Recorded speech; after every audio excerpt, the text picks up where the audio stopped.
ભગવાન ભોલેનાથ की जय। શ્રાવણ મહિનાના પવિત્ર સમયમાં ફરી પાછા શિવ મહાપુરાણનું અનુસંધાન લઈએ। હૃદય કમળ પર ભગવાન શિવજીને આવાહન કરીએ।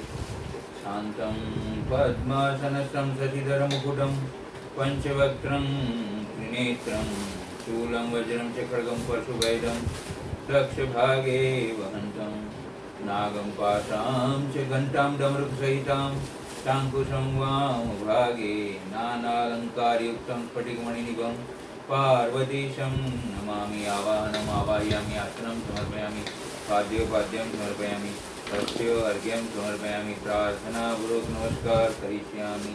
श्री पंचाक्षरથી એમની સ્તુતિ કરીએ। नागेन्द्रहाराय त्रिलोचनाय भस्मांगरागाय महेश्वराय नित्याय शुद्धाय दिगंबराय तस्मै नकाराय नमः शिवाय।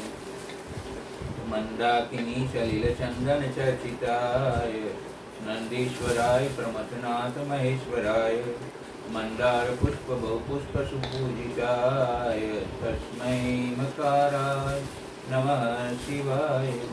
शिवाय गौरी वदना वृजुंड सूर्याय दक्षाध्वर्नाशकाय श्रीनीलकंठाय वृषध्वजाय तस्मै शिकाराय नमः शिवाय। वसिष्ठकुम्भोद्भवगौतमाय मुनीन्द्रदेवार्चितशेखराय चन्द्रार्कवैश्वानरलोचनाय तस्मै वकाराय नमः शिवाय। यक्षस्वरूपाय जटाधराय पीनाकहस्ताय सनातनाय दिव्याय देवाय दिगंबराय तस्मै यकाराय नमः शिवाय। पंचाक्षरमिदं पुण्यं या पठेत् शिवसन्निधौ शिवलोकम् अवाप्नोति शिवेन सह मोदते। श्रीदलं त्रिगुणाकारं त्रिनेत्रं चतुरायुधं त्रिजन्मपापसंहारं एकबिल्वं शिवार्पणमस्तु।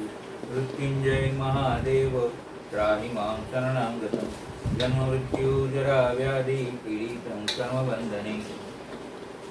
नमः शिवाय ॐ नमः शिवाय हर हर भोले नमः शिवाय।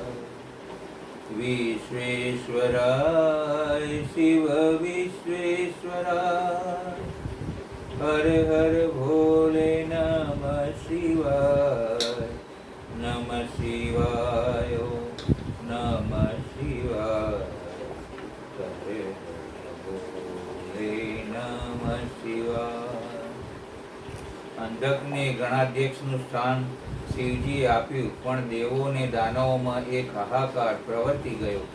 દૈત્યોના ગુરુ અને ભૃગુ મુનિના પુત્ર શુક્રાચાર્ય ક્યાં, જે મૃત્યુ સંજીવની વિદ્યા જાણે છે અને એ વિદ્યાના બળે મૃત દાનવોને એક પલકમાં જીવંત બનાવી દે છે, એવા લાંબી દાઢી, માથે જટા, દીર્ઘ તાંબા વર્ણા દેહવાળા, પાતળા લાલ આંખોવાળા, અંગ પર ધવલ ઉપવસ્ત્રવાળા શુક્રાચાર્ય ક્યાં ગયા? અમારા ગુરુનું શું થયું હશે? દૈત્યો પૂછતા હતા।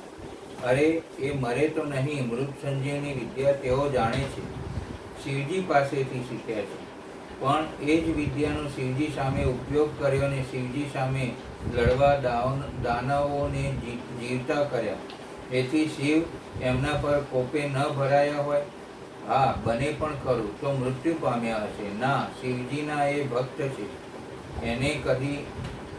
એને કદી ન મારે તો ગયા ક્યાં? અમે સ્વર્ગ ફરી આવ્યા, દાનવો દેવોને કહેતા હતા, અમે પાતાળમાં ઘૂમી આવ્યા, અમે પૃથ્વીના પર્વતો, વનો અને ખૂણે ખૂણે જોડી વર્યા, પણ ક્યાંય અમારા ગુરુ શુક્રાચાર્ય નથી। હવે શું થશે? અમારા દૈત્યોના એ જ સાચા આધારને સહાયક હતા, એટલે તો તમે દેવો સમગ્ર ત્રિલોક પર આતંક પ્રસરાવતા હતા। શિવજીને પૂછ્યું, દાનવો બોલ્યા, હા, ચાલો અત્યારે પ્રસન્નચિત્ત વૃષભને અઢેલીને બેઠા છે. બધા દાનવો અને દેવો પણ શુક્રાચાર્યની ભાળસાર શિવજી પાસે આવ્યા, નમીને ઊભા રહ્યા. ત્યાં તો શિવજીના ઉદરમાંથી અવાજ ઉઠ્યો. બધા ચોંકી ઉઠ્યા. તે અવાજ શુક્રાચાર્યનો હતો. ગુરુ તો શિવજીના ઉદરમાં બોલ્યા છે. હા, તેઓ પોતાની મૃત સંજીવની વિદ્યાથી દૈત્યોને સજીવન કરતા હતા, એટલે શિવજી એમને મોંમાં મૂકી પેટમાં ઉતારી ગયા હતા. આ મેં જોયું. એક દૈત્યે કહ્યું, અરે આ તો શુક્રાચાર્ય બોલ્યા. દેવતાઓએ કહ્યું, હા, અમારા ગુરુ પણ શિવજીના ઉદરમાંથી બોલ્યા. દાનવો બોલ્યા, પ્રભુ, દાનવો શિવના ચરણે નમીને બોલ્યા, દેવેશ્વર, અમારા ગુરુ જેને આપ ગળી ગયા છો તેને બચાવો, બચાવો. તે બચવા આપને પ્રાર્થી રહ્યા છીએ.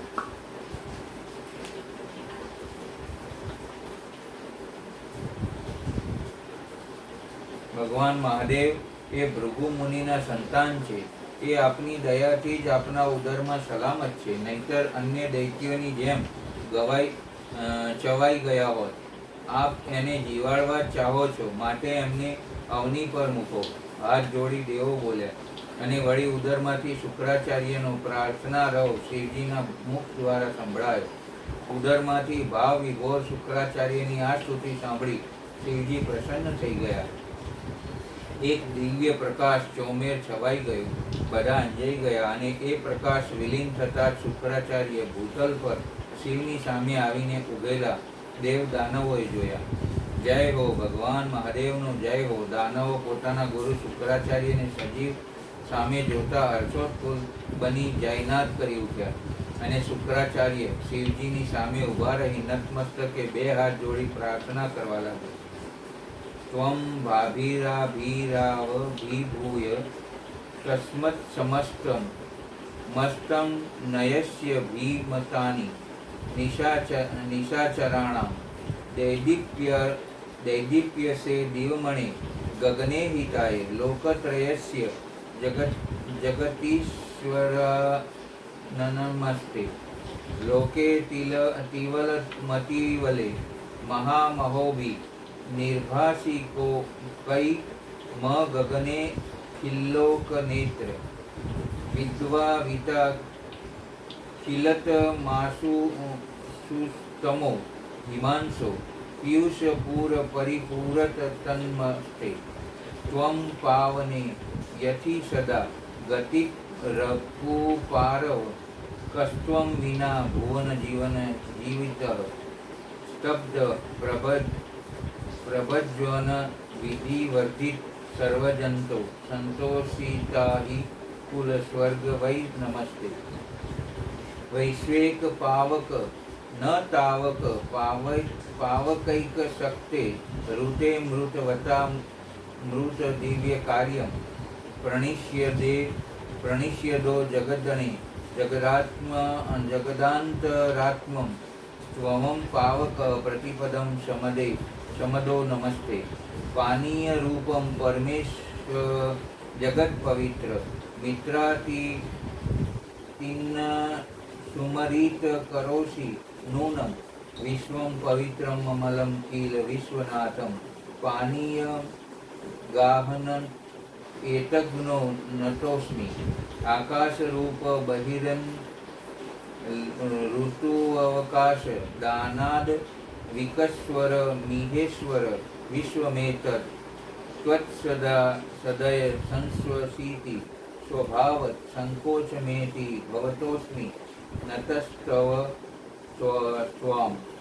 વિશ્વનાથ બિભર્ષિ વિભોત્ર વિશ્વમ કો વિશ્વનાથ ભવતે ન્યામસ્ત મોહિ સત્વમ વિનાશાય તમોમય સહિભૂષ સ્તવ્યાત્પર પર પ્રણસ્ત્વમ. સૂર્યરૂપ ભગવાન ત્રણેય લોકનું હિત કરવા સારું આકાશમાં આપ પ્રકાશિત થાવ છો, અને તમારા આ કિરણોથી બધા અંધકારને અભિભૂત કરી રાત્રે વિચરવા વાળા અસુરોના મનોરથોને નષ્ટ કરી દો છો. જગદીશ્વર, આપને નમસ્કાર છે. ઘોર અંધકાર માટે ચંદ્ર સ્વરૂપ શંકર આપને અમૃતના પ્રવાહથી પરિપૂર્ણ તથા જગતના બધા પ્રાણીઓના નેત્ર છો. આપના અમર્યાદ તેજોમય કિરણોથી આકાશમાં અને ભૂતલ પર પ્રકાશ ફેલાવો છો. તેનાથી સારોય અંધકાર દૂર થઈ જાય છે. આપને પ્રણામ છે. સર્વવ્યાપી આપ પાવન પથ યોગ માર્ગનો આશ્રય લેવા વાળાની સદા ગથાઉ ઉપસ્યાદે છે. ભુવન જીવન આપના વિના ભલા આ લોકમાં કોણ જીવિત રહી શકે તેમ છે. સર્પકુળના સંતોષદાતા આપ નિશ્ચલ વાયુ રૂપથી બધા પ્રાણીઓની વૃદ્ધિ કરવા વાળા છે. આપને અભિવાદન છે. વિશ્વના એકમાત્ર પાવન કરતા આપ શરણાગત રક્ષક અને અગ્નિની એકમાત્ર શક્તિ છો. પાવક આપનું જ સ્વરૂપ છે. આપના વિના મરેલાઓનું વાસ્તવિક દિવ્ય કાર્ય દાહ આદિ થઈ શકતું નથી. જગતના અંતરાત્મા આપ પ્રાણી શક્તિના દાતા, જગત સ્વરૂપ અને પદ પદ પર શાંતિ પ્રદાન કરવા વાળા છો. આપના ચરણમાં હું શિર ઝુકાવું છું. જલ સ્વરૂપ પરમેશ્વર આપ નિશ્ચય જગતના પવિત્ર કરતા અને ચિત્ર વિચિત્ર સુંદર ચરિત્ર કરવા વાળા છો. વિશ્વનાથ જળમાં અવગાહન કરવાથી આપ વિશ્વને નિર્મળ અને પવિત્ર બનાવી દો છો. તેથી આપને નમસ્કાર છે. આકાશ રૂપ ઈશ્વર આપથી અવકાશ પ્રાપ્ત કરવા કારણ આ વિશ્વ બહાર અને ભીતર વિકસિત થઈ સદાય સ્વભાવવશ શ્વાસ લે છે, અર્થાત એની પરંપરા ચાલતી રહે છે, તથા આપના દ્વારા એ સંકુચિત પણ હોય છે, અર્થાત નાશ પામે છે. તેથી દયાળુ ભગવાન હું આપના આગળ નતમસ્તક બનું છું. વિશ્વભરાત્મક આપ જ આ વિશ્વનું ભરણ પોષણ કરો છો. સર્વવ્યાપી આપના વિના બીજું કોણ અજ્ઞાન અંધકારને દૂર કરવા સમર્થ થઈ શકે. તેથી હે વિશ્વનાથ, આપ મારા અજ્ઞાન રૂપી તપનો વિનાશ કરી દો. નાગભૂષણ આપ સ્તવનીય પુરુષોમાં બધાથી શ્રેષ્ઠ છો. તેથી આપ પરાત્પર પ્રભુને હું વારંવાર પ્રણામ કરું છું. આત્મ સ્વરૂપ શંકર આપ બધા પ્રાણીઓના અંતરાત્મામાં નિવાસ કરવાવાળા પ્રત્યેક રૂપમાં વ્યાપ્ત છો અને હું આપ પરમાત્માનો જન છું. અષ્ટમૂર્ત આપની આ સ્વરૂપ પરંપરાઓથી વિશ્વ વિસ્તારવા પામ્યું છે. તેથી હું સદાથી આપને નમસ્કાર કરું છું. મુક્ત પુરુષોના બંધુ આપ વિશ્વમાં બધા પ્રાણીઓના સ્વરૂપ, પ્રાણીજનોના બધા યોગક્ષેમને નિર્વાહ કરવાવાળા અને પરમાર્થ સ્વરૂપ છો. આપ આપની અષ્ટમૂર્તિઓથી યુક્ત બની આ ફેલાયેલા વિશ્વને સારી રીતે વિસ્તૃત કરો છો. તેથી આપને મારા પ્રણામ છે. પ્રાર્થના પૂરી થતાં શિવજી વરદ હસ્ત લંબાવી શુક્રાચાર્ય ભણી જોઈ બોલ્યા, ભૃગુનંદન, આપ જાઓ, સુખેથી વિચરો. મેં જ તમને શીખવેલ મૃત સંજીવનીથી હવે કદી મારી સામેના યુદ્ધમાં ઉપયોગ ન કરશો. મેં જ સ્વયં તપોવન અને ધ્યાનથી પ્રાપ્ત કરે મૃત સંજીવની વિદ્યા તમને એકને જ શીખવી છે. વિશ્વમાં અન્ય કોઈ જે જાણતું નથી. નમીને શુક્રાચાર્ય ત્યાંથી ચાલી નીકળ્યા ને આશ્રય સારું વામન રૂપધારી વિષ્ણુને સારીય પૃથ્વીનું દાન કરનાર યજમાન વાલીના પુત્ર બાણ પાસે તેના નગર શોણિતપુરમાં આવ્યા. દૈત્યોના ગુરુનું આગમન જાણી બાણાસુર પોતાના શ્રેષ્ઠ મંત્રી કૌભાંડ આદિ સાથે સ્વાગત કરવા સામે ગયો અને સ્વાગત કરી ગુરુને મહેલ ભીતર લાવી બેસાડી પૂજન કરી ને પછી સપરિવાર હાથ જોડી નમી દૈત્યરાજ બોલે, ગુરુદેવ, આપ તો મારા પિતાના પણ હિતચિંતક અને માર્ગદ્રષ્ટા હતા. તો આપ મને પણ તેનો પુત્ર જાણી મારું શ્રેયસ્કર જે હોય તે શીઘ્ર કહો, કે જે થકી હું ત્રિલોકખ્યાત બની અજય બની શકું. બાણ કે જે મનીષા પ્રગટ કરી છે તે પામવાની સુંદર માર્ગ શિવની કૃપા છે. એક જ એ માર્ગ છે. તે શિવજી પ્રસન્ન થાય તો તું જે ચાહે તે પામી શકે. માટે મહાદેવની કૃપા પ્રાપ્ત કરવા ઉપાય કર. કયે માર્ગે શિવ પ્રસન્ન થઈ વર આપશે? તપ દ્વારા. સારું, હું તપ કરવા જઈશ ને ઈચ્છિત પામીશ. ગુરુવર્ય, મારે સ્વર્ગ જે સુખધામ છે તે પામવું છે. બાણાસુર તપ કરવા ગયો, પણ તેણે દેવને કષ્ટ આપી તપ કરવાનું ઉચિત ન માન્યું. એક પગે ઊભા રહી, અંગૂઠા પર ઊભા રહી, ઊંધે માથે ધરતી પર, ઊંધા મસ્તકે ઝાડ પર ટીંગાઈ નિરાહાર રહી હજારો વર્ષ તપ કરવાનું શ્રેષ્ઠ ન માન્યું. પણ મૃત્યુ સંગીતને, વાદ્યોના પ્રિય શિવજીને નૃત્યથી રીઝાવવા બાણાસુરે તાલીઓ વગાડી નૃત્ય સાથે તપ આરંભ્યું. ભાગ 16. શ્રી કૃષ્ણ. શ્રી કૃષ્ણ આજે જાંબુવતીના મહેલે રાત્રિ ગમન કરવાના હોવાથી ત્યાં ગયા, પણ મહેલમાં નીરવતા હતી. પોતાનું આગમન જાણી જાંબુવતીએ હર્ષોત્ફુલ બની મહેલમાં દીપમાળાઓ પ્રગટાવી હશે, સુગંધિત જળનો છંટકાવ કર્યો હશે, હળદરને કંકુના સાચિયા પૂર્યા હશે, આસોપાલવના તોરણ લટકાવ્યા હશે. દાસ દાસીઓ અને ખુદ જાંબુવતી કિંમતી વસ્ત્રો અને દિવ્ય અલંકારોથી સજ્જ બની પોતાનું સ્વાગત કરવા સામે આવશે.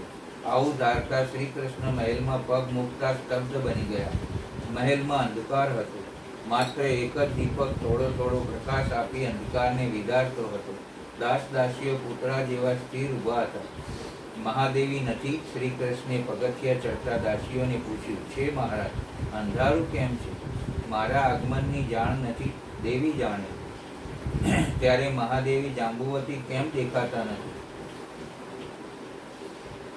ઓ રહ્યા એમના શયનાગારમાં. શ્રી કૃષ્ણ હળવે પગલે જાંબુવતીના શયનખંડમાં આવ્યા.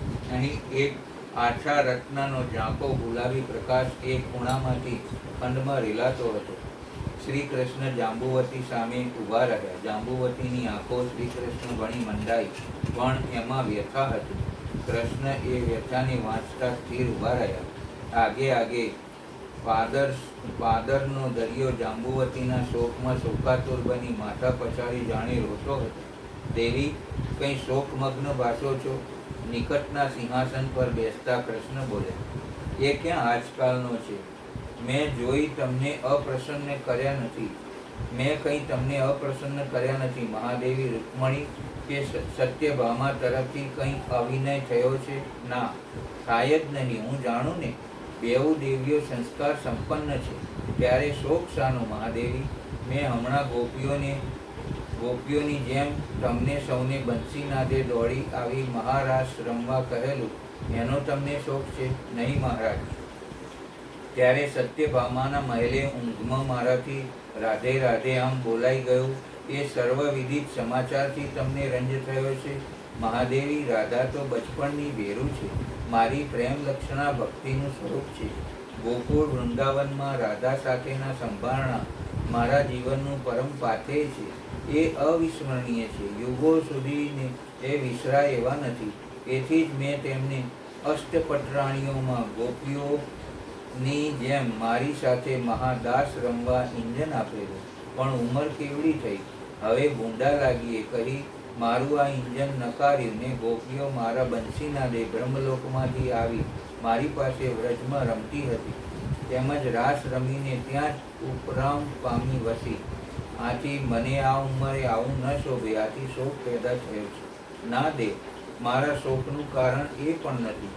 ત્યારે સત્યભામા માટે સ્વર્ગમાંથી પારિજાતક વૃક્ષ લાવી તેના મહેલના આંગણામાં રોપ્યું ને તમારા મહેલમાં એનો અભાવ છે, એનો શોક થયો છે. એ છોડ તો ત્યાં હોય કે અહીં હોય સરખું જ છે, કારણ કે એ પારિજાતક છે તો દ્વારકામાં જ ને. મને એનો શોક નથી મહારાજ. ત્યારે સત્યભામાએ નારદજીને મારું દાન કર્યું, એથી શોકાતુર છો? નહીં દેવ. ત્યારે તમને શોક શાનો છે કે મારા આગમન સમયે આજ મહેલમાં દીપકો નથી, આનંદ ને ઉલ્લાસ નથી, મારી સાથે બેસી તમે વાત કરવા તત્પર નથી?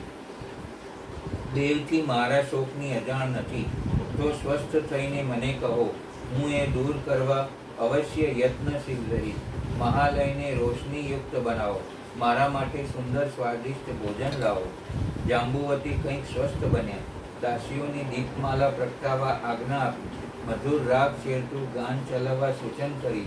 તેઓએ સોનાના બાજોટ પર દેવ માટે પકવાનની રાત્રિ ભોજનનું રત્નજડિત થાળ મૂક્યો. શ્રી કૃષ્ણ હર્ષભેર જમ્યા, મધુર ગાન સાંભળ્યા કરી.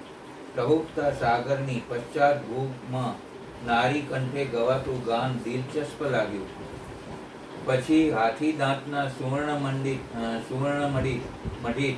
મણીઓથી ઝગમગતા પલંગની રેશમી ચડાઈ પર શ્રી કૃષ્ણ બેઠા અને જાંબુવતીએ સામે રત્નજડિત સિંહાસન પર બેસાડી બોલ્યા, હે મહાદેવી, આપના શોકની વાત કહો. ભગવાન એ જાણે છે. ના જાણતો નથી તો પછી પૂછું શા માટે? ના, પણ આટલી બધી નારીઓના સ્વામી એકાદ નારીના શોકના કારણે વિસરી જાય અથવા કલ્પી પણ ન શકે, ત્યારે મારી આતુરતાના શમન માટે તમે શીઘ્ર કહો, મને પુત્ર પ્રાપ્તિ કરાવો. હું નિસંતાન છું. એક પળ કૃષ્ણ ચૂપ રહ્યા, માથું નીચે ઢાળી ગયા, જાણે જાંબુવતીનો શોક તેમને બરાબર સ્પર્શી ગયો. મહાસાગર હળડતો શ્રી કૃષ્ણ જાંબુવતીના શોકમાં જાણે ભાગીદાર બની રોતો હતો.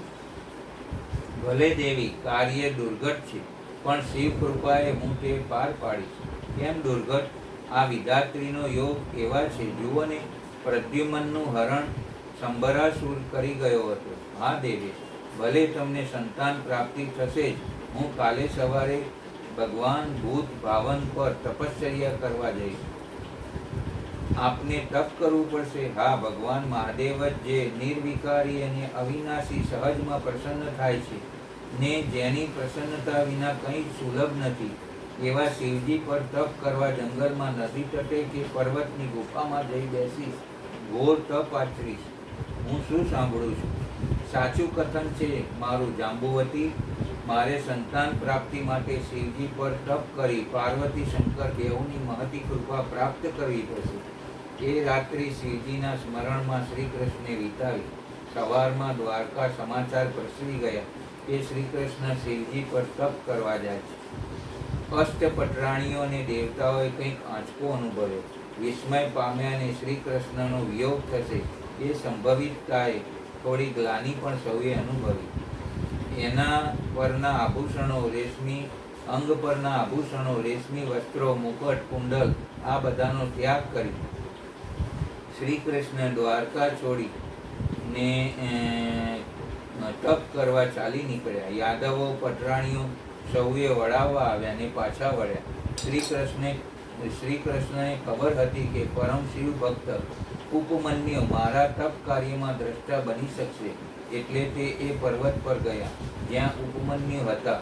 શ્રી કૃષ્ણનું આગમન જોઈ ઉપમન્યુ સ્વાગત સારું સામે ગયા ને અભિવાદન કરી એક આસન પર બેસાડી ઠંડુ જળ આપ્યું ને પછી બોલ્યા, દ્વારકેશ, આપના શુભ આગમનથી મને બહુ આનંદ થયો છે.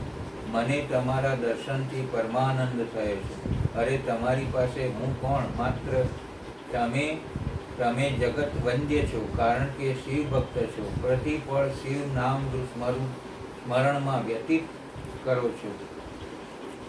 મારે મન એ જીવન ધર્મ છે જે સૌએ પાળવો જોઈએ, છતાં નથી પાળતા. શિવજીનો કોઈ પર એમ રોષ થોડો છે? કારણ કે શિવજીનું સાચું સ્વરૂપ જ્યારે સમજાય ત્યારે જીવ એ માર્ગે અગ્રસર થાય છે. હું એ માર્ગે જવા આવ્યો છું. એટલે આશ્ચર્ય પામી ઉપમન્યુ બોલ્યા, હું શિવ ભક્તિ આચરવા માંગુ છું. આટલું બસ નથી, છતાં શિવજી પર તપશ્ચર્યા કરવા માંગુ છું. આપ પણ ધન્ય છે, શિવજી પણ ધન્ય. મને તપની દીક્ષા આપો. હે કૃષ્ણ, તમે તો સઘળી દીક્ષાઓના, કર્મના, ધર્મના જ્ઞાતા છો. આપને હું શીખવનાર કોણ? નહીં, તપ કેમ કરવું તેનું મને જ્ઞાન નથી. સારું મહારાજ, આપ મને એ દ્વારા મોટાઈ આપવા માંગો છો. ના, શિવ ભક્ત મારા જેવા એક નહીં, અનેક કૃષ્ણોથી શ્રેષ્ઠ છે. સારું મહારાજ, હવે હું આપને તાપસ, તપોવન ને તપની વિગત કહું. કહો, હું શાંત ચિત્તે શ્રવણ કરું છું. આ પર્વત પર આપ પર્ણકુટી બનાવી એકાકી વસો. જ્યાં સુધી આપ તપમાં એકરૂપ ન બનો ત્યાં સુધી સ્નાન, વસ્ત્રો, તપોભૂમિ સ્વચ્છ રાખવી, આ બધું આપે જાતે કરવાનું. મારી જાતે જ કરીશ. પછી શિવ પાર્વતીનું ધ્યાન ધરી તપસ્યા આરંભો. ત્રિલોકના બધા બનાવોના જ્ઞાતા શિવજી કંઈ આપની તપસ્યાથી છાના નહીં રહે ને સદા તેઓ પ્રસન્ન થશે, એમાં મને સંદેહ નથી. તમારી વાંછના ફળો જે મારા માટે ને મારા યાદવ કુળ માટે કલ્યાણ કરતા છે, કહી શ્રી કૃષ્ણ ઉઠ્યા ને એ જ પર્વત પર એક પર્ણકુટી બનાવી આસપાસની ભૂમિ હાથથી વાળી સ્વચ્છ કરી જળાશયમાંથી જળ ભરી લાવ્યા. પછી સ્નાન કરી ડોકમાં રુદ્રાક્ષની માળા પહેરી, કપાળે ત્રિકુંડ અને વલ્કલો પહેરી તપ માંડી. થોડા દિવસ સ્નાન પૂજામાં મન રહ્યું, થોડા દિવસો ફળાહાર કર્યો. એ પછી તપમાં શિવ પાર્વતીના ધ્યાનમાં આત્મસાત બની જતા સ્નાન કે ફળાહારનું ભાન રહ્યું નહીં, અને પાર્વતી પતયે નમો નમઃ, પાર્વતી પતયે નમો નમઃ ના જાપ શરૂ કર્યા. સૂર્યના પ્રચંડ તાપ હેઠળ ધ્રુજાવે તેવી ઠંડીમાં કે વરસાદમાં શ્રી કૃષ્ણે તપ આચર્યા કરી, અને પાર્વતીએ એકાએક શિવજીને સાથ દીધો. દેવેશ પણ શિવ બોલ્યા નહીં.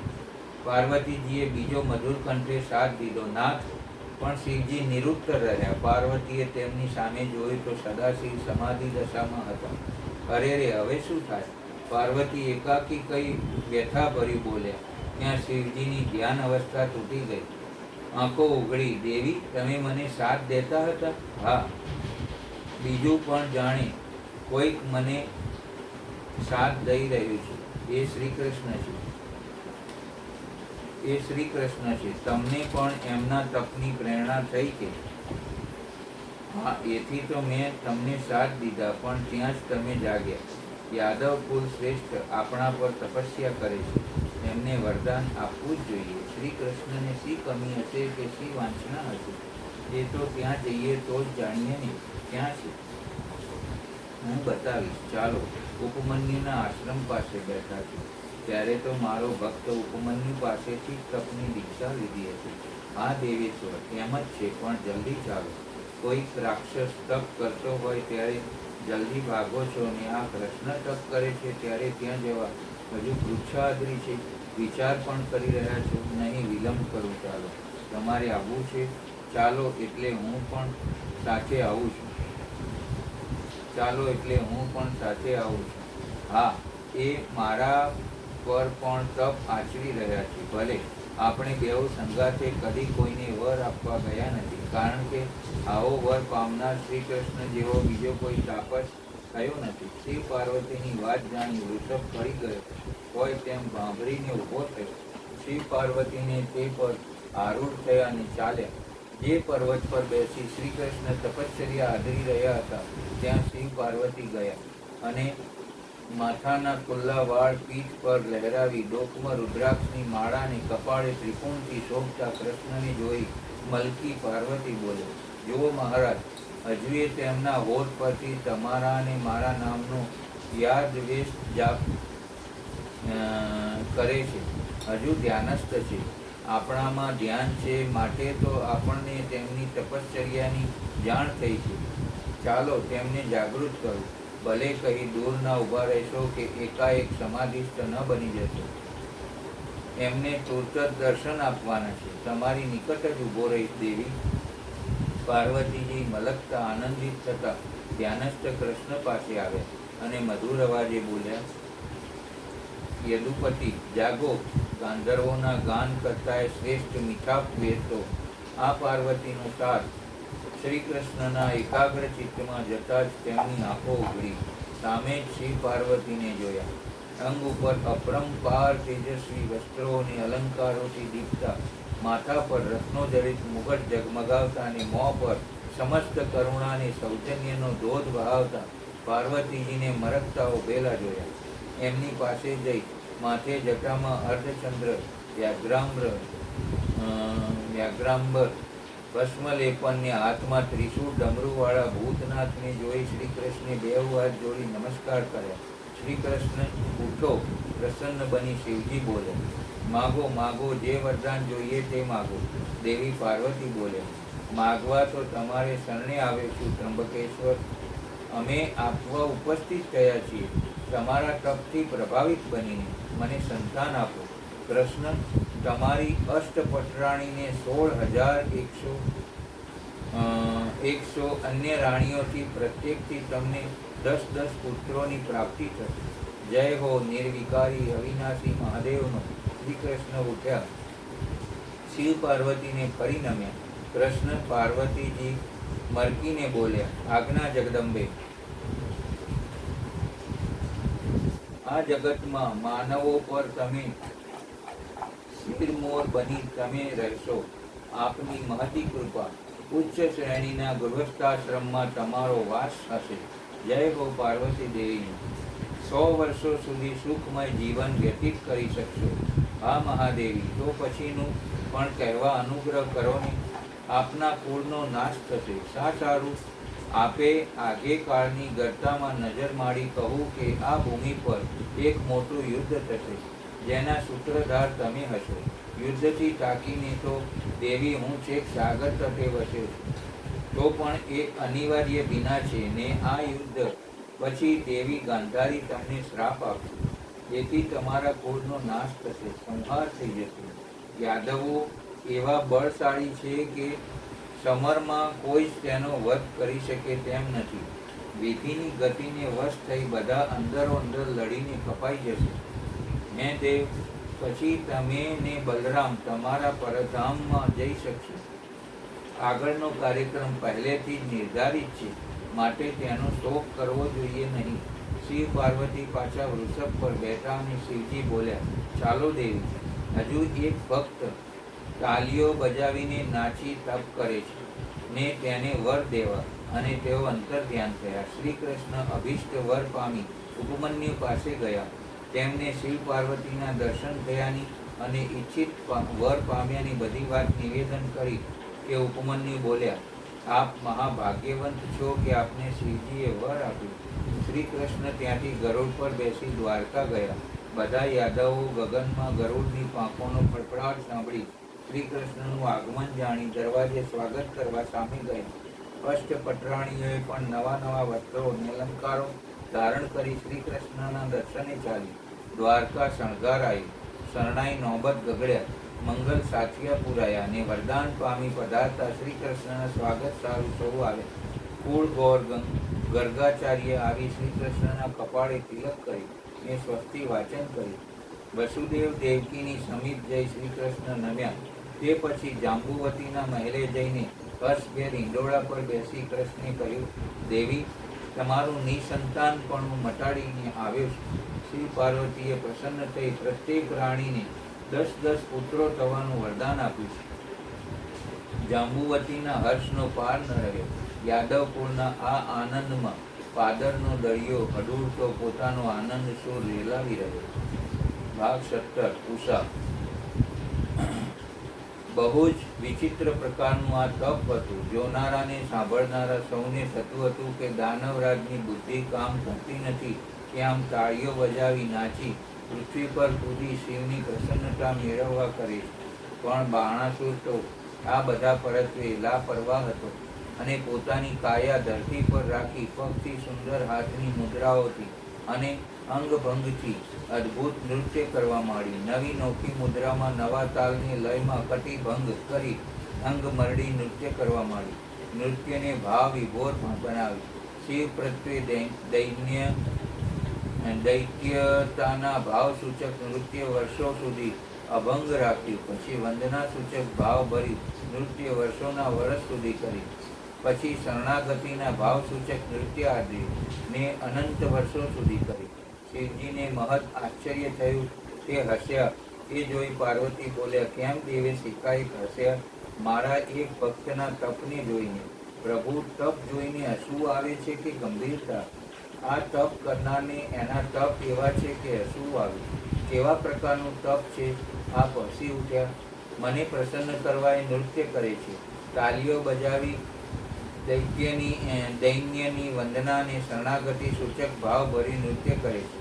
એ જોઈ મને હસવું આવ્યું કે આમ નૃત્ય દ્વારા મારી પ્રસન્નતા મેળવવામાં શું એને શ્રદ્ધા હશે?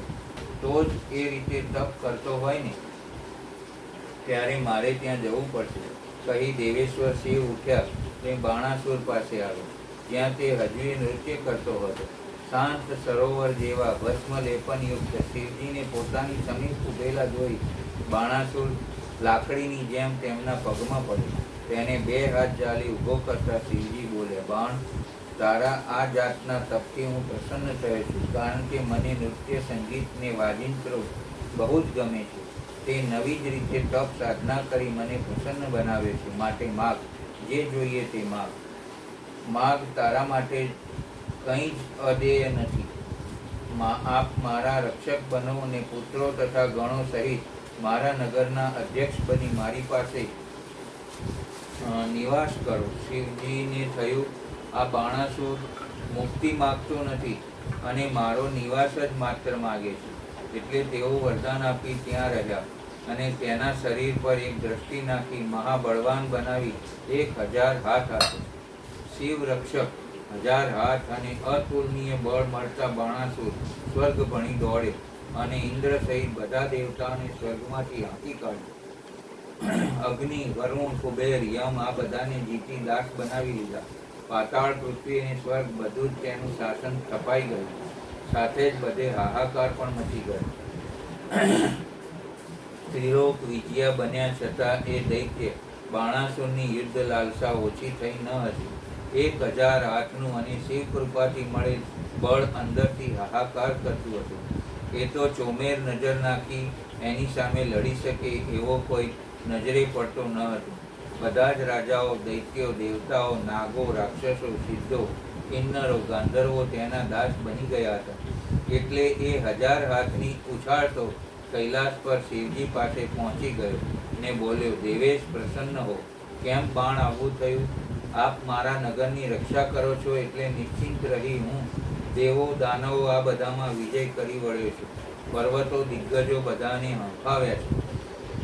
એ મારી સામે કોઈ લડનાર નથી. હવે આ ભુજાઓનો ભાર નકામો લાગે છે. મૂર્ખ, બળનું અભિમાન આવી ગયું ને. એમાં અભિમાન શું?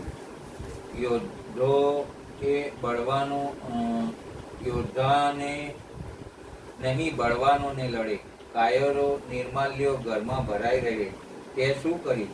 દેવતાઓને સ્વર્ગમાંથી નસાડ્યા, પાતાળને પૃથ્વી મારે કબજે કરે. ત્યારે તો તે બહુ ત્રાસ વર્તાવ્યો ને સાચા અર્થમાં દાનવ બની ગયો. તને વરદાન આપવામાં મેં ભૂલ કરી, તો તમે મારી સામે લડીને મને પરાસ્ત કરો. એમાં હું કંઈ તમારાથી ડરું એવો નથી. શિવજીએ જોયું કે આનું બળ મને પણ તુચ્છ ગણે છે, એટલે તે બોલ્યા, દુષ્ટ, ચાહે તો તેવો વરદાનધારી હો, પણ બહુ દુરાચાર ને બહુ અહંકાર તેનો સર્વનાશ કરે છે. એમ તારો પણ નાશ હો. તે ત્રણેય લોકનું દુઃખ લીધું છે, ત્રણેય લોકને દુઃખ દીધું છે. શિવને અંજલિબદ્ધ નમી મહેલમાં પાછો ફર્યો ત્યારે એની પુત્રી ઉષા એકદમ સપાળી શૈયા પરથી જાગી બેઠી થઈ. તે બાવરી બની ચોમેર જોવા લાગી. ત્યારે તેની સહભરી ચિત્રલેખા તેની પાસે આવી અને બોલી, કેમ બહેન ઊંઘમાંથી આમ ઝબકીને જાગી ગયા? આજ તો માધવની પૂજા કરીને આવ્યા પછી અંગ ઉપરથી સુંદર વસ્ત્રો ને અલંકારો ઉતાર્યા નથી ને સૂઈ ગયા હતા, તોય ઝબકીને જાગી કેમ ગયા?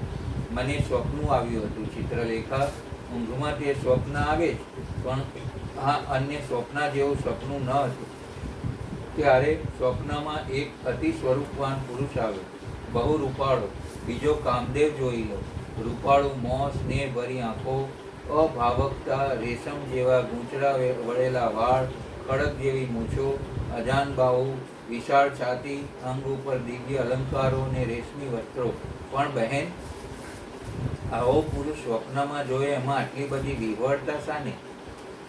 મર્મમાં હસતી ચિત્રલેખા બોલી, કેવળ જોયો નહીં, એ પુરુષ મારી પાસે આવીને બેઠો. લજ્જાથી એક બાજુ જોઈ ઉષા બોલી, સ્વપ્નાની આળ પંપાળ વાગોડાય નહીં બેનબા. ઉષાના ગાલ ઉપર ઝીણી ચૂટકી ભરતા ચિત્રલેખા બોલી, ચિત્રલેખા, હું એનું રૂપ, એનું ઉચ્ચારણ અને સામીપ્ય અનુભવી પરવશ બની ગઈ. પણ સ્વપ્નામાં ને? હા, એ પછી એણે મારો હાથ પકડ્યો, મારી સાથે દાંપત્ય ધર્મની, યુવાનીની, સમ સ્વભાવની, યુવાની માણવાની વાતો કરી. ચિત્રલેખા, ક્યાંય સુધી આવી વાતો કરી તે અમે બેઉએ અત્યાર સુધી સ્મરણ કરી. હાય હાય, ભલે હવે ભલે સ્વપ્નમાં પણ જે પુરુષ સાથે હું રહી એનો મને સ્પર્શ થયો, એ મારો પતિ. મને એ લાવી દે. અરે ઉષા બહેન, સ્વપ્નમાં તો ઘણું આવે, એને વળગી ના રહેવા ને એમાંય તેને પતિ બનાવવાની દૃષ્ટતા કેમ થાય? તેનું કુળ કેવું, તે કેવો, ક્યાંનો, આ બધું જોવું જાણવું પડે. પેલી કહેવતની જેમ યુવાની દીવાની જેવું ન થાય. એ કહેવત જેવી હું નથી. હું તો મારા નારી ધર્મની જ વાત કરું છું કે ભલે સ્વપ્નમાં પણ જે પુરુષનો મને સ્પર્શ થયો, અમે પતિ પત્ની તરીકે વાતો કરી. તે મારો પતિ છે ને હું એની પત્ની. એમાં હવે લવલેસ વેર નહીં પડે. માટે મને એ જ્યાં હોય ત્યાંથી લાવી દે. તમે મને કહો તો ત્યાંથી લાવી દો, કારણ કે હું યોગ વિદ્યા, અણિમા લઘિમા આદિ યોગ શક્તિ જાણું છું. અરે રે દૈવ, હું તેનું ઠેકાણું, નગર ને કુળ આ બધું પૂછતા તો ભૂલી ગઈ. મેં પ્રથમ જ કહ્યું કે યુવાની દીવાની છે. હવે યુક્તિ સાર્થક થઈ ને? થયું તે થયું. તું મારી સખી અને બહેન પણ છે. ધરતી પર તારા જેવી યોગ વિદ્યાના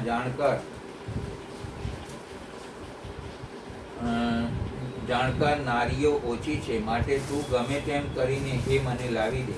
હવે તમે એમ કરો ઉષા બહેન, તમે મને એના શરીરનું વર્ણન કરી બતાવ્યું છે, બરાબર?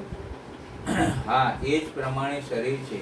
હવે હું તમારી પાસે એક પછી એક દેશના ઉચ્ચ કુળના નાના રાજવીઓના આદિના ચિત્રો ચિત્રી એક પછી એક બતાવતી જાઉં. તેમાં જ્યારે આ તમારા સ્વપ્નના સ્વજનનું ચિત્ર આવે ત્યારે કહેજો. સારું. ચિત્રલેખા મોટી ચિત્રકાર હતી. યોગ વિદ્યાની જાણકાર હતી. નૃત્ય, સંગીત ને વાદ્ય કળામાં નિપુણ હતી. એટલે ઉષા પાસે તેને બાણે રાખી હતી. ચિત્રની પીંછી ને રંગોના વિદ્યમાન જ હતા. એટલા વસ્ત્ર ઉપર એક પછી એક ચિત્રી ઉષાને બતાવવા લાગી. પ્રથમ ઇન્દ્રનું ચિત્રિત કરી ઉષાને બતાવ્યું. માથે મુગટ, કાનમાં કુંડળ, ડોકમાં હાર, વિવિધ રંગી આભૂષણો અને વસ્ત્રો, રૂપાળું સ્મિત વેરતું હાસ્ય. જુઓ બહેન, આ તમારા સ્વપ્નનો પુરુષ હતો? ના. ચિત્ર જોઈ ઉષાએ ના કહી. ચિત્રલેખાએ તેના પર ધવલ પીંછો લગાડી બીજું ચિત્ર આરંભ્યું. બીજું ચિત્ર કામદેવનું બનાવ્યું. નવ યૌવનથી છલકાતો, કામિનીઓના મન લોભાવે તેવો રૂપવાળો, અંગ ઉપર પુષ્પોના હાર, મુગટ ને કુંડળવાળો. આ ચિત્રલેખાએ પૂછ્યું. ના બહેન, એ પણ નહીં. ચિત્રલેખાએ તે પછી અગ્નિ, કુબેર, યમ ને વરુણના ચિત્રો બતાવ્યા. ઉષાએ જોઈને ના કહી. પછી ગાંધર્વોના ચિત્રો ચિત્રી બતાવ્યા. એ ઉષાએ જોઈને અવલોક્યા અને ના કહી. ચિત્રલેખાએ દાનવોના ચિત્રો ચિત્રીને બતાવ્યા. ઉષાએ તે ચિત્રો જોઈને પણ ના કહી. બાદ સિદ્ધો અને નાગોના ચિત્ર આલેખી રજૂ કર્યા. ઉષાએ તે જોઈને ના કહી. પછી યજ્ઞના આલેખન કરી બતાવ્યા. યક્ષના આલેખન કરી બતાવ્યા.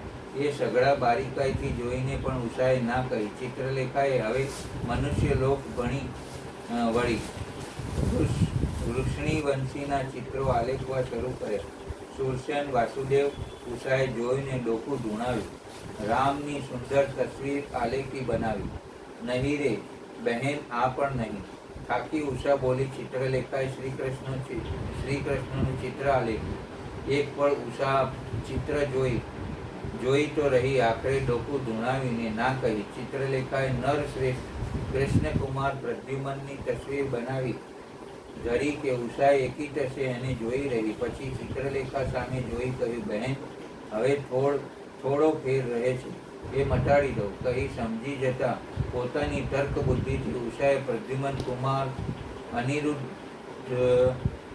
ચિત્ર આલેખી ઉષા સામે ધર્યું કે તસવીરને જોતા જ ઉષા લજ્જાયુક્ત બની ગઈ. તેનું મોં નીચે ઢળી ગયું, પણ હૃદય હર્ષથી છલોછલ ભરાઈ ગયું.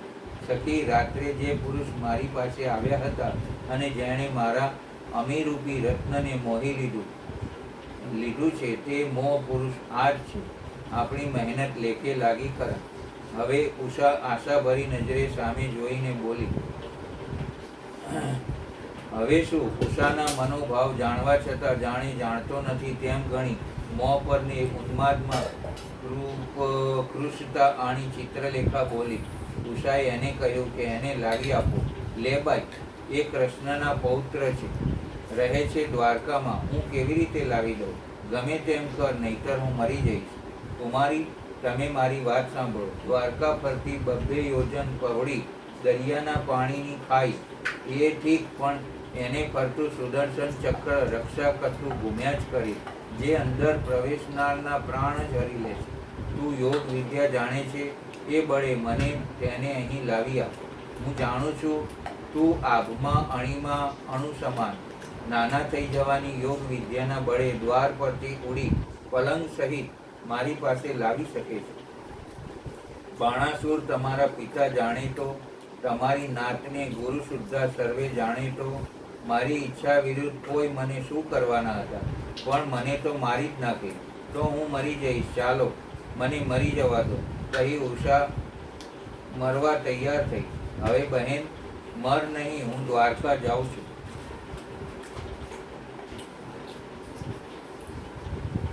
કહી મધરાતના ઘનઘોર અંધકારમાં ચિત્રલેખા બાણાસુરની શોણિતપુરથી યોગ વિદ્યાના બળે અણુ જેવડું નાનું સ્વરૂપ લઈ દ્વારકા ભણી ઉડી.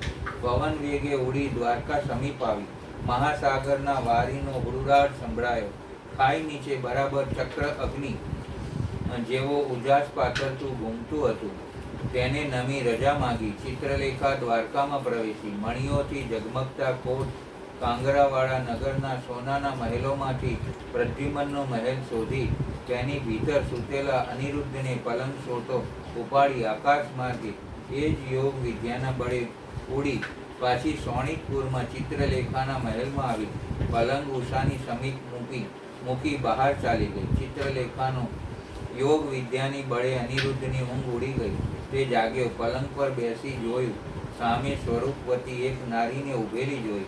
આંખો ચોળીએ મનોહર યુવતી સામે નજર માંડી જોઈ રહ્યો. લાલ પરવાળા સા હોઠ, ઉજળા રૂપાળા સુડોળ મોં પર ફરકતું મોહક સ્મિત, કાનમાં કુંડળ, ઘનશ્યામ કેશ કલાપ, અંગ ઉપર અલંકારો, વસ્ત્રો, પગના પાયલનો મધુર ધ્વનિ, દાડમની કળી જેવા 32 દાંત. શું જુઓ છો? કોયલ જેવા મધુર ને મીઠા અવાજે ઉષા બોલી. તમને કેમ? તમે મને સ્વપ્નમાં દેખાયા હતા તે જ ને તેવા છો. મને પણ તમે સ્વપ્નમાં દેખાયા હતા તે જ ને તેવા છો. સાચું કહો છો? ના, વિધાતાનો સંકેત આપણને બેઉમાંથી એકત્વ ભણી દોરવાનો છે. હું ક્યાં છું? શોણિતપુરના દાનવરાજ બાણાસુરના નગરમાં. તમે? હું બાણાસુરની પુત્રી. તમારું નામ? ઉષા. મારું નામ જાણો છો? જાણવું છે? ના, જાણું છું. કુળ સમેત જાણું છું કે તમારા દાદા કૃષ્ણ કેટલીય કન્યાઓના હરણ કરીને પરણ્યા છે, કહી ઉષા મોહક હસી. આજ તમે મારું હરણ કરીને લાવ્યા છો. હવે ઉલટું થાય છે. ગાળ ફરે તેમ પ્રસંગને રિવાજ પણ ફરે. મને અહીં કોણ લાવ્યું? મારી સખી. વળી તમારી સખી પણ છે? હા, અને તે અહીં જ છે. એક સ્ત્રી મને કૃષ્ણના પૌત્રને મધરાતે દ્વારકામાંથી પલંગ સહિત ઉપાડીને લાવે એ વિશ્વની અભૂતપૂર્વ બનાવ છે. વિધાતાને આ રુચિકર હશે એમ જ નથી લાગતું? પગના પાયલનો મધુર અવાજ કરી અનિરુદ્ધની નજીક આવતા ઉષા બોલી. સાચે જ એવું જ હશે. અહીં તમારી સખી મને બતાવો. ચિત્રલેખા. ઉષાએ સાથ દીધો. આવી બહેન. અને યોગીની સમી દિશતી મોં પર આંખોમાં કલાને યોગ વિદ્યાના જ્ઞાનના જ્ઞાન ઉદ્ગાવતી ચિત્રલેખા આવીને ઊભી રહી. મલકી અનિરુદ્ધ સામે જોઈ બોલી. અરે, તમે અહીં પુરુષ પૂઠી અમારી ઉષા બહેન પાસે કેમ ઊભા છો? એક પળ તો અનિરુદ્ધ ડગાઈ ગયો, પણ વળતી પડે જ્યારે ચિત્રલેખા મુક્ત કડકડાટ હસી ત્યારે ભાનમાં આવ્યો. આ ચિત્રલેખા. ઉષાએ ચિત્રલેખા તરફ આંગળી ચીંધીને બતાવ્યું. અનિરુદ્ધે કહ્યું, નમસ્કાર. હા, હવે તો નમસ્કાર કરો જ ને. ચિત્રલેખા મોટેથી હસતા બોલી. તમે મને અહીં ઉઠાવી લાવ્યા એ બહુ ભારે બીના છે ને. તમે એક પારકી કન્યા પાસે આવી એકદમ ઊભા થઈ ગયા એ શું ભારે બીના નથી? ચિત્રલેખા મીઠું ધમકાવતી બોલી. ચિત્રલેખા. આજ્ઞા બહેન. હવે ભેળા ભેળું બીજું કામ કરો. શું? નારદજીને બોલાવી લાવો. કાં? અમારા બેઉના લગ્ન કરાવી આપે એટલે મારે વિના મોતે મરવું? મરમાળ હસતી ચિત્રલેખા બોલી. જાને બહેન, ગાંડા પછી કાઢજે. તારા જેવી યોગિનીને મારવા કોણ સમજ થતું ભલા? ઠીક, બોલાવી તો લાવું, પણ નારદજીનું તમારે શું કામ છે? અમારા લગ્ન કરાવી આપે. ક્યાં? અહીંયા જ વળી. પિતાને જાણ થવા દેવી નથી. મારા દાનવ કન્યાના લગ્ન એ મનુષ્ય સાથે માન્ય નહીં રાખે. સારું, બોલાવી લાવો. દેવર્ષિ નારદની સાક્ષીએ એને આશીર્વાદે અમારે ગૃહ સંસાર શરૂ કરવો છે. સારું, જાઉં છું ને હમણાં નારદજીને વીણા સહિત અહીં તેડી લાવું છું. સરળ સરળ બારીમાંથી પંખીની જેમ ઉડતી ચિત્રલેખા નારદજીને બોલાવા ગઈ ને પરોઢ થતાં પહેલા તો પાછી આવી ગઈ. મહેલમાં વીણાના ઝંકાર ઉઠ્યા. નમસ્કાર મુનિરાજ. ઉષા નમી. કેમ બેટા? મને સાથ કર્યું એક શુભ કાર્ય માટે. મારા ઘણા કાર્ય પડતા મૂકી આવવું પડ્યું છે. દેવી ચિત્રલેખાએ મને કહ્યું શું કામ છે તે કહ્યું નથી, એટલે તને પૂછું છું કે કયું શુભ કાર્ય મારી પાસે તમારે કરાવવાનું છે. મારા લગ્ન કરાવી આપવા છે. આ તું શું કહે છે? સાચું મહારાજ, પણ કયે ઠેકાણે? અહીંયા જ મહેલમાં આ જ સમયે. પણ કોની સાથે? વર ક્યાં છે? આ રહ્યા. નારદજીએ ઉષાએ બતાવેલ વર સામે જોયું ને તે સ્તબ્ધ બની ગયા. આંખો ફાટી રહીને વીણા હાથમાંથી સરકી ગઈ. તેને ચિત્રલેખાએ પકડી લીધી.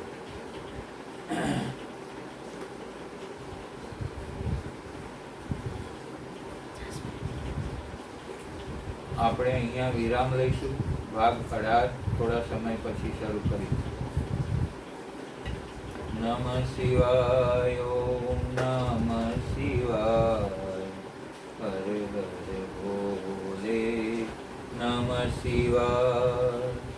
જટાધરાય શિવ જટાધરાય. હર હર ભોલે. નમઃ શિવાય. નમઃ શિવાય. ઓમ નમઃ શિવાય. હર હર ભોલે. નમઃ શિવાય. ભગવાન ભોલેનાથ કી જય.